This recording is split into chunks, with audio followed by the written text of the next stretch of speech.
الحمد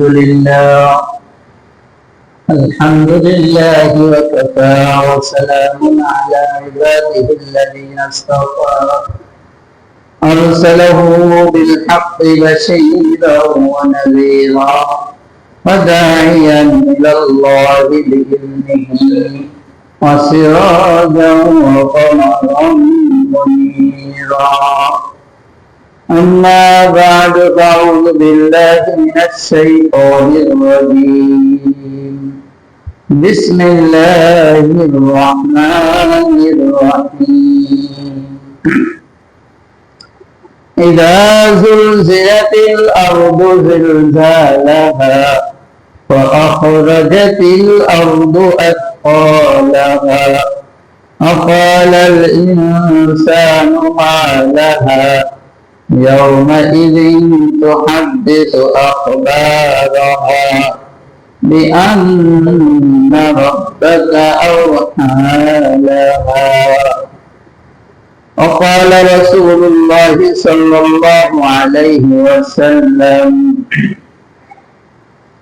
بني الإسلام على 5: شهادة أن لا إله إلا الله وأن محمدا عبده ورسوله وإقام الصلاة وإيتاء الزكاة والحج وصوم رمضان أو كما قال عليه الصلاة والسلام.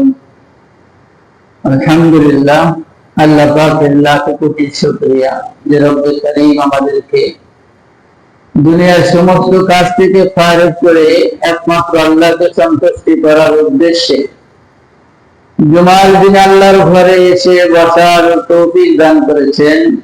এই জন্য সেই মহান মালিকের দরবারে দিল থেকে শুকরিয়া জানাই। সকলে বলি আলহামদুলিল্লাহ। কারণ আমাদের মতো অনেক মানুষ যারা আজকে মসজিদে এসে জুমার নামাজ পড়ার ইচ্ছা ছিল, তারা অনেকে দুনিয়া থেকে বিদায় নিয়ে চলে গেছে গতকালকে আজ এই মুহূর্ত পর্যন্ত।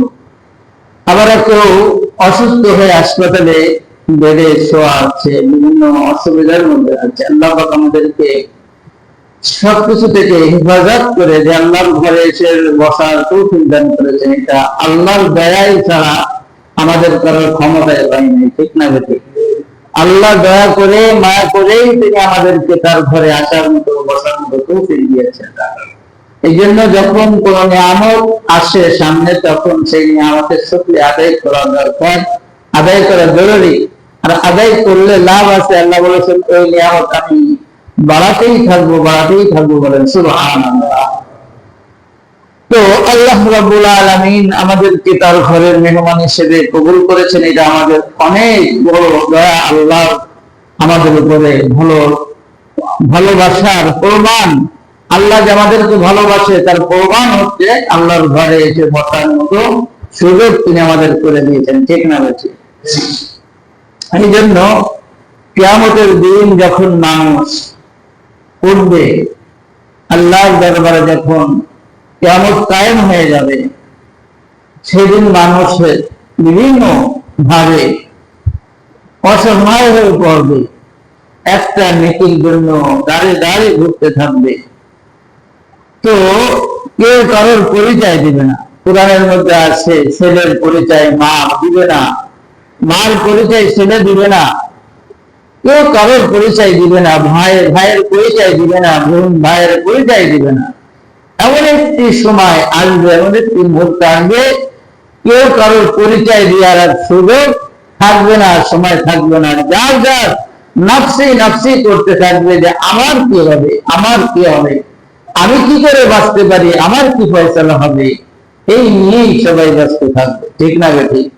সেদিন কেউ কারোর পরিচয় দিবে না। আজকে যাদের জন্য আমরা আল্লাহর হুকুম বাদ দিই এই দুনিয়ার মধ্যে কত কষ্ট করতেছি, মেহনত করতেছি, আল্লাহর হুকুম বাদ দিয়ে কত কিছু করতেছি, কিন্তু এরাই আমাদের পরিচয় দিবে না। ঠিক না বেঠিক? এই জন্য আল্লাহর হুকুমকে সামনে রেখে আমাদের দুনিয়ার সব কাজ করা দরকার। সমস্ত কাজের আগে আল্লাহর হুকুমকে সামনে রাখা দরকার। ঠিক না বেঠিক? এই জন্য একটা গানের মধ্যে আছে যে নামাজকে বলো না আমার কাজ আছে, বরং কাজকে বলো আমার নামাজ আছে। ঠিক না ব্যক্তি? নামাজ থেকে আগে রাখতে হবে। কিয়ামতের দিন যখন মানুষ আল্লাহর দরবারে উঠবে, আল্লাহ রাব্বুল আলামিনের কাছে তারা বিভিন্ন অজুহাত পেশ করবে, তখন আল্লাহ রাব্বুল আলামিন তাদেরকে, যখন তারা অপরাধী সাব্যস্ত হয়ে যাবে, তখন তারা বিভিন্ন অজুহাত পেশ করবে, আমি এই কাজ করি নাই, এই কাজ করি নাই, এই কাজ করি নাই। তখন আল্লাহ রাব্বুল আলামিন কোরআনের মধ্যে সূরা ইয়াসিনের মধ্যে ইরশাদ করেছেন, আল্লাহ রাব্বুল আলামিন বললেন, আল-ইয়াওমা নাখতিমু আলা আফওয়াহিহিম ওয়া তুকাল্লিমুনা আইদিহিম ওয়া তাশহাদু আরজুলুহুম বিমা কানু ইয়াকসিবুন। আল্লাহ রাব্বুল আলামিন সেদিন জবানের উপরে মোহর মেরে জবানকে বন্ধ করে দিবেন। যেই রব্বুল আলামিন জবান দিয়ে কথা বলাতে পারেন, তিনি আমাদের সমস্ত অঙ্গ প্রত্যঙ্গ দিয়ে সেদিন কথা বলাতে পারবেন। পারবেন কি পারবেন না বলেন? দুনিয়ার মধ্যে অনেক মানুষের জবান আছে, মুখ আছে, কিন্তু আমাদের মতো এরকম কথা বলতে পারে না। পারে নাকি? কত মানুষ বোবা আছে, আছে না নাই? আল্লাহ দেখাইছেন যে তাদের জবান থাকা সত্ত্বেও তাদের কথা বলার মতো ক্ষমতা আমি তাদেরকে দেয় নাই। এই আফসোস তাদের জীবনে থেকে যাচ্ছে। আর আমরা যে কথা বলতে পারতেছি, কথা বলার যে স্বাদ আমরা গ্রহণ করতেছি, একজন আরেকজনের সাথে কথা বলে যে শান্তি অনুভব করতেছি, এটা কিন্তু বোবারা করতে পারতেছে না। ঠিক না ব্যক্তি? এই জন্য আল্লাহ রাব্বুল আলামিন বলবেন, আমি আজকের দিনে তোমাদের জবানের উপরে মোহর মেরে দিব। জবান বন্ধ করে তোমার হাতের সঙ্গে আমি কথা বলবো, তোমার পায়ে তোমার বিরুদ্ধে সাক্ষী দিবে, তোমার অঙ্গ প্রত্যঙ্গ তোমার বিরুদ্ধে সাক্ষী দিবে। যখন আমার হাত কথা বলতে থাকবে, যখন আমার পাও কথা বলতে থাকবে, যখন আমার চোখ কথা বলতে থাকবে, তখন আর আমার অস্বীকার করার আর কোনো সুযোগ থাকবে না। বলেন, থাকবে নাকি? বলেন, দিন তারিখ উল্লেখ করে, সময় উল্লেখ করেই আমার প্রত্যেকটা অঙ্গ প্রত্যঙ্গ সেদিন বলতে থাকবে। এই জন্য কোরআনের মধ্যে আমি সূরা জিলজাল থেকে কিছু তেলাওয়াত করেছি। সূরা জিলজালের শুরুতে আল্লাহ রাব্বুল আলামিন বলছেন, وأخرجت الأرض أثقالها وقال الإنسان ما لها। সেদিন জমিন তার ভিতরে যত অপরাধীর কথা তার মধ্যে রয়েছে, কত মানুষ হত্যা করে গোপনে মাটির নিচে পুঁতে রেখেছে, মানুষে জানে না। কিন্তু জমিন সেদিন তার সেই হত্যার কথা ফাঁস করে দিবে, হত্যার কথা ফাঁস করে দিবে। আখরাজাতিল আরদু আথকালাহা, জমিনের বুকের মধ্যে যা কিছু আছে, যত গোপন তথ্য আছে, যত যা কিছু আছে, সব কিছু সেদিন এই জমিন ফাঁস করে তার সব বৃত্তান্ত সে বলে দিবে। মানুষ সেদিন অবাক হয়ে যাবে, ফিরে আজকে কত গোপনে এই কাজ আমি করেছি, পৃথিবীর কোনো মানুষ জানে না, আমার স্ত্রীও জানে না, আমার বাপ মা কেউ জানে না, আমি কাউকে, আমার কোনো বন্ধুর কাছে এই কথা কখনো বলি নাই, যাতে আমি অপরাধী সাব্যস্ত হয়ে যাব। এই কারণে এই কথা আমি কত ভাবে লুকায় রেখেছি, গোপন করে রেখেছি। সেদিন সে অবাক হয়ে আফসোস করে বলবে, ফাকালাল ইনসানু মা লাহা। জমিনকে বলবে, হে জমিন, তোর কি হলো? তুই কেন আমার এই গোপন তথ্য ফাঁস করতেছিস? আমার গোপনীয় জিনিস দুনিয়ার কোন মানুষের জানতো না, আজকে তুই যে আজকে কোটি কোটি মানুষের সামনে ফাঁস করে দিচ্ছিস। আজকে কোটি কোটি মানুষের সামনে আমি অপরাধী হয়ে আসামির কাঠ গলায় দাঁড়াচ্ছি। ফাকালাল ইনসানু মা লাহা। জমিন বললেন, ইয়াওমাইযিন তুহাদ্দিসু আখবারাহা বিআন্না রাব্বাকা আওহা লাহা। জমিন বলবেন, আজকে আমার রব আমাকে অর্ডার করেছে, আমার রব আজকে আমাকে নির্দেশ করেছে, আমার মধ্যে যা কিছু বৃত্তান্ত রয়েছে, আমার মধ্যে যত গোপন তথ্য রয়েছে, সব তথ্যকে ফাঁস করার জন্য আমার আল্লাহ আমাকে অর্ডার করেছে। এখন আমি আমার আল্লাহর কথা মানবো না তোমার কথা মানবো? তুমি চিন্তা করে দেখো, আমার আল্লাহ আমাকে সৃষ্টি করেছে, আমার আল্লাহর কথা মান্য করে আমি তোমার কথা মানতে পারবো না। সুবহানাল্লাহ। সেদিন জমিন বলবে যে আমি আমার আল্লাহর কথা মান্য করে তোমার কথা তো মানার সুযোগ আমার নাই। আমার আল্লাহ আজকে ওয়াদা করেছে বিআন্না রাব্বাকা আওহা লাহা, আমার রব আমাকে আজকে অর্ডার করেছে আমার তথ্য ফাঁস করার জন্য। এই জন্য আমার মধ্যে যত গোপন রহস্য আছে আমার সব আজকে বলে দিতে হবে, আমি কোন জিনিস আজকে আর গোপন রাখতে পারবো। وقال الإنسان ما لها يومئذ تحدث أخبارها। সেদিন জমিন বলবে, কেন তুমি আজকে, মানুষ বলবে যে মানুষ বলবে يومئذ تحدث أخبارها, কেন আজকে তুমি তোমার সব খবর বৃত্তান্ত সব কিছু তো তুমি ফাঁস করে দিচ্ছ। জমিন বলবে, আমার ফাঁস করা ছাড়া কোনো উপায় নাই, আমার রব নির্দেশ করেছে, রবের নির্দেশ আমাকে মানতেই হবে, রবের নির্দেশ মানা ছাড়া আমার কোনো সুযোগ নাই। জমিনে তার সাক্ষী হয়ে যাবে যে কি অপরাধ করেছে, কোথায় করেছে, কিভাবে করেছে, সব অপরাধ জমিনে সেভ করে রেখেছে, সব অপরাধ জমিনে আজকে কন্ট্রোল করে রেখেছে, সেভ করতেছে। সেদিন আর এগুলো কন্ট্রোল করে না, সেদিন সেগুলো পাস করে দেবে। সেদিন জমিন আমাদের অপরাধের কথা সেদিন খুলে খুলে সব কিছু বলে দিবে।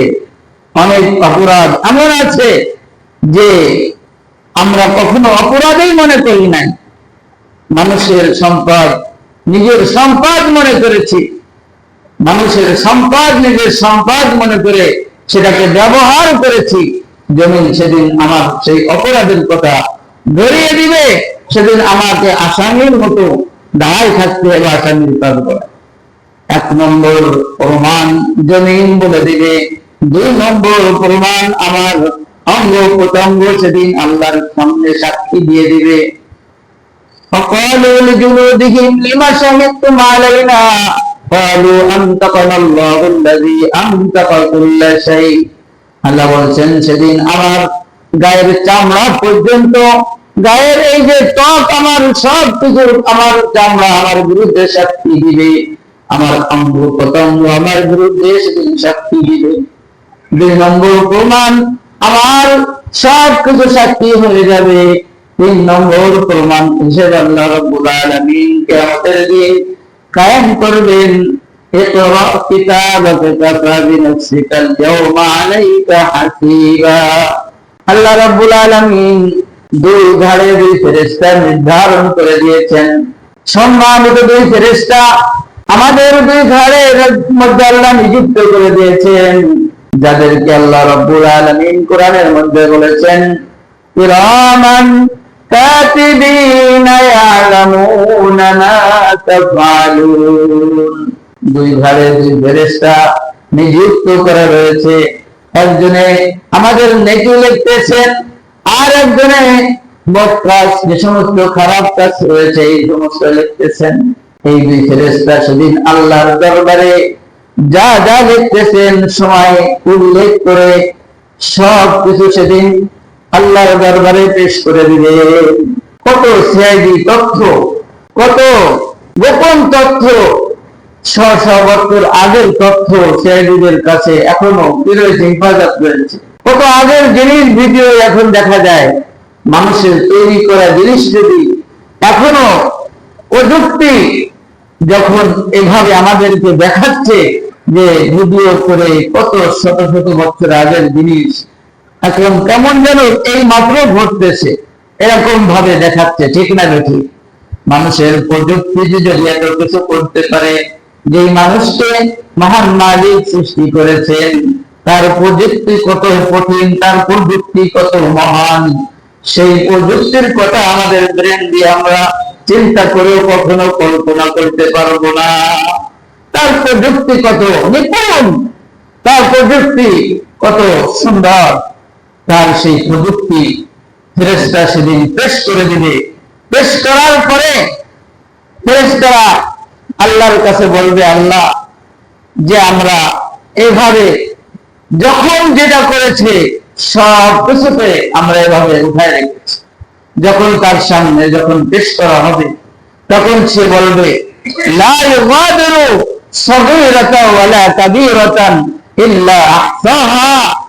সে বলবে হায় আফসোস, কোন ছোট বড় কোন একটাকেও তো ছেড়ে দেয় নাই। আমার সব অপরাধ তো রেকর্ড হয়ে রয়েছে, সব অপরাধ আমার লিপিবদ্ধ হয়ে রয়েছে দপ্তরের মধ্যে, খাতার মধ্যে সব পেশ করা হবে। সে দেখে সেদিন অবাক হয়ে বলবে যে এই ছোট ছোট অপরাধ মনে করেছিলাম এটা কোনো অপরাধই না, সেগুলোও তো লেখা, সেগুলো কি লেখা। লা ইউগাদিরু সগীরাতান ওয়ালা কাবীরাতান ইল্লা আহসাহা। ছোট বড় কোনোটাকেই ছাড়বে না, সব অপরাধকে লেখা হবে। লেখার পরে যখন আল্লাহ রাব্বুল আলামিনের সামনে ফেরেশতারা যখন পেশ করবেন, রব্বে কারীমের দরবারে যখন পেশ করে দিবেন, তখন আল্লাহ রাব্বুল আলামিন বান্দাকে ডেকে বলবেন, বান্দা ইকরা। ইকরা মানে কি? পড়ো। ইকরা মানে কি? পড়ো। আল্লাহ রাসূলের কাছে প্রথমে এই আয়াত নাযিল হয়েছে, ইকরা মানে পড়ো। আল্লাহ রাব্বুল আলামিন আমাদের সকলকে সেই তৌফিক দান করুন। আখির দাওয়ানা আলহামদুলিল্লাহি রাব্বিল আলামিন। আসসালামু আলাইকুম ওয়া রাহমাতুল্লাহি ওয়া বারাকাতুহু।